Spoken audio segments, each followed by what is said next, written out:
जय हिंद दोस्तों। तो आज का हमारा टॉपिक क्या है? भारतीय संविधान की उद्देशिका अथवा प्रस्तावना। तो उद्देशिका में क्या कहा गया है, सबसे पहले हम लोग उसको देख लेते हैं। तो उद्देशिका में कहा गया है कि हम भारत के लोग भारत को एक संपूर्ण प्रभुत्व संपन्न समाजवादी पंथ निरपेक्ष लोकतंत्रात्मक गणराज्य बनाने के लिए तथा उसके समस्त नागरिकों को सामाजिक, आर्थिक और राजनीतिक न्याय, विचार, अभिव्यक्ति, विश्वास, धर्म और उपासना की स्वतंत्रता, प्रतिष्ठा और अवसर की समानता प्राप्त कराने के लिए तथा उन सब में व्यक्ति की गरिमा और राष्ट्र की एकता और अखंडता सुनिश्चित करने वाली बंधुता बढ़ाने के लिए दृढ़ संकल्प होकर अपनी इस संविधान सभा में आज तारीख 26 नवंबर 1949 को एतत् द्वारा इस संविधान को अंगीकृत, अधिनियमित और आत्मर्पित करते हैं। ठीक, फिर से रिपीट करते हैं एक बार। हम भारत के लोग भारत को एक संपूर्ण प्रभुत्व संपन्न समाजवादी पंथ निरपेक्ष लोकतंत्रात्मक गणराज्य बनाने के लिए तथा उसके समस्त नागरिकों को सामाजिक, आर्थिक और राजनीतिक न्याय, विचार, अभिव्यक्ति, विश्वास, धर्म और उपासना की स्वतंत्रता, प्रतिष्ठा और अवसर की समानता प्राप्त कराने के लिए तथा उन सब में व्यक्ति की गरिमा और राष्ट्र की एकता और अखंडता सुनिश्चित करने वाली बंधुता बढ़ाने के लिए दृढ़ संकल्प होकर अपनी इस संविधान सभा में आज तारीख 26 नवंबर 1949 को एतत् द्वारा इस संविधान को अंगीकृत, अधिनियमित और आत्मर्पित करते हैं। ठीक, तो प्रस्तावना अथवा उद्देशिका में यही कहा गया है। अब इनके शब्दों कि क्या मतलब निकलते हैं उनको हम लोग देख लेते हैं। ठीक,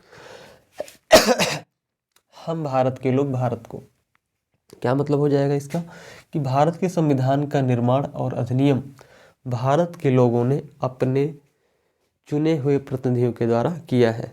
ठीक, भारत के संविधान का निर्माण किसने किया? भारत के लोगों ने।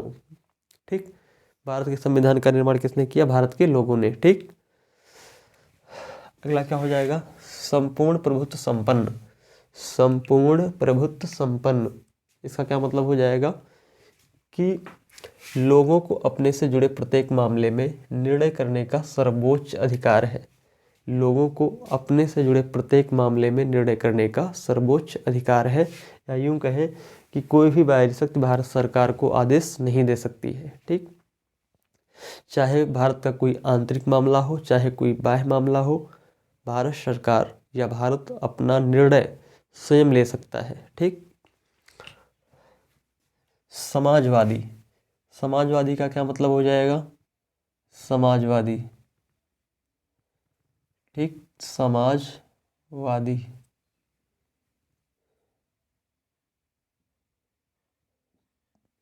समाजवादी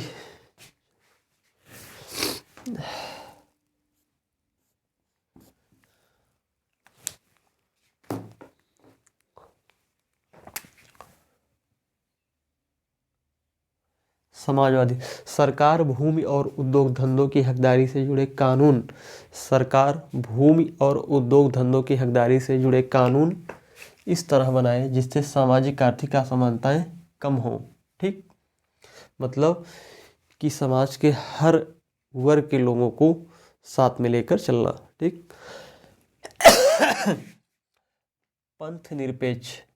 पंथ निरपेक्ष का क्या मतलब हो जाएगा कि भारत के नागरिकों को किसी भी धर्म को मानने की पूरी स्वतंत्रता। ठीक, भारत के नागरिकों को किसी भी धर्म को मानने की पूरी स्वतंत्रता है, लेकिन कोई धर्म आधिकारिक नहीं होगा, या यूं कहें कि राज्य का कोई धर्म नहीं होगा। ठीक, सरकार का कोई धर्म नहीं होगा।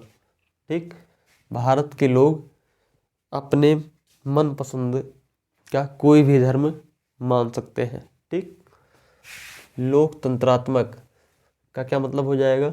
सरकार का एक ऐसा स्वरूप जिसमें लोगों को समान राजनीतिक अधिकार प्राप्त रहते हैं।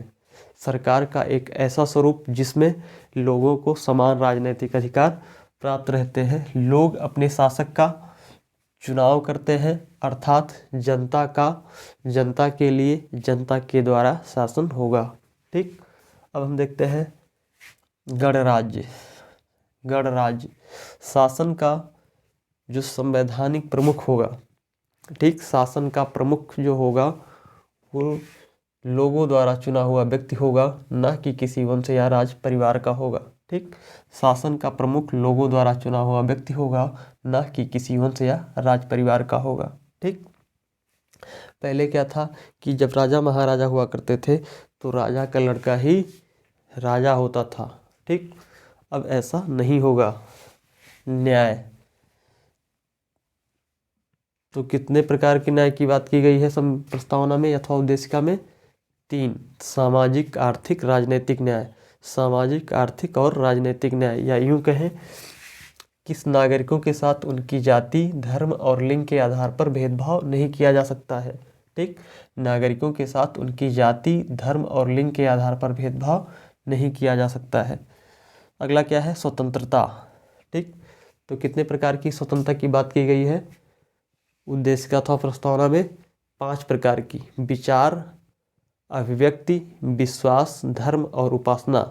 विचार, अभिव्यक्ति, विश्वास, धर्म और उपासना की स्वतंत्रता, या यूं कहें कि नागरिक कैसे सोचे, किस तरह अपने विचार को अभिव्यक्त करे और अपने विचारों पर किस तरह पालन करे।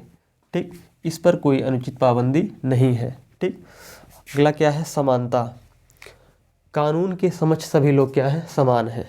कानून के समक्ष सभी लोग समान है। ठीक, पहले से चली आ रही सामाजिक असमानताओं को समाप्त करना होगा। पहले से चली आ रही सामाजिक असमानताओं को समाप्त करना होगा। ठीक, जो ऊंच नीच की समाज में भावना थी, ऊंची जात, नीची जात, अगड़ी जात, पिछड़ी जात, ठीक, ये जो सामाजिक असमानता थी इन सबको क्या करना होगा? समाप्त करना होगा। सरकार हर नागरिक को समान अवसर उपलब्ध कराने की व्यवस्था करेगी। सरकार हर नागरिक को समान अवसर उपलब्ध कराने की व्यवस्था करेगी। ठीक, अगला क्या है? बंधुता। इसका क्या मतलब हो जाएगा? भाईचारा।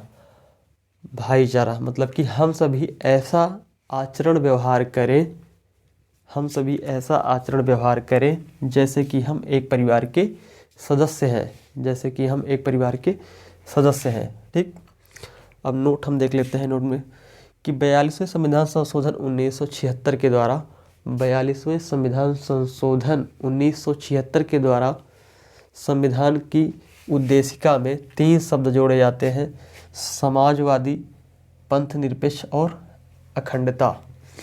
कौन कौन से शब्द जोड़े जाते हैं? समाजवादी, पंथ निरपेक्ष और अखंडता। किस समिति की सिफारिश पर? सरदार स्वर्ण सिंह समिति की सिफारिश पर उद्देशिका में 3 नए शब्द जोड़े जाते हैं। कौन कौन से? समाजवादी, पंथ निरपेक्ष और अखंडता। ठीक, तो ये हमारा हो गया क्या? उद्देशिका अथवा प्रस्तावना। ठीक, तो उद्देशिका अथवा प्रस्तावना किसे कहते हैं? तो एक तरीके से हम लोग कह सकते हैं कि ये संविधान का इंट्रोडक्शन है, या संविधान का परिचय कह लीजिए, संविधान की भूमिका कह लीजिए, ठीक, या संविधान का सारांश कह लीजिए। ठीक, हमारे संविधान निर्माताओं ने जिन लक्ष्यों, जिन उद्देश्यों और जिन मनोभावों को लेकर के संविधान का निर्माण किया गया वो इसमें साफ साफ झलकता है। ठीक, तो संविधान सभा में उद्देश्य प्रस्ताव किसने प्रस्तुत किया था? पंडित जवाहरलाल नेहरू ने 13 दिसंबर 1946 को। ठीक, और वही प्रस्तावना का आधार बना। ठीक, तो आज बस इतना ही। आगे हम लोग पढ़ेंगे, भाग 1 से स्टार्ट करेंगे। कुछ खास है नहीं, बस इतना ही। क्वेश्चन पूछता है कभी कभी कि प्रस्तावना संविधान का भाग है या नहीं। तो बेरुवरी मामले में सुप्रीम कोर्ट ने कहा कि जो ये प्रस्तावना अथवा उद्देशिका है ये संविधान का भाग नहीं है, लेकिन केशवानंद भारती मामले में सुप्रीम कोर्ट ने अपने ही डिसीजन या अपने ही निर्णय को बदल देता है और कहता है प्रस्तावना संविधान का भाग है, भाग ही नहीं, ये क्या है, संविधान का हृदय है, आत्मा है, कुंजी है। ठीक, तो यही 2 क्वेश्चन पूछता है प्रस्तावना से। ठीक, बाकी कुछ खास है नहीं।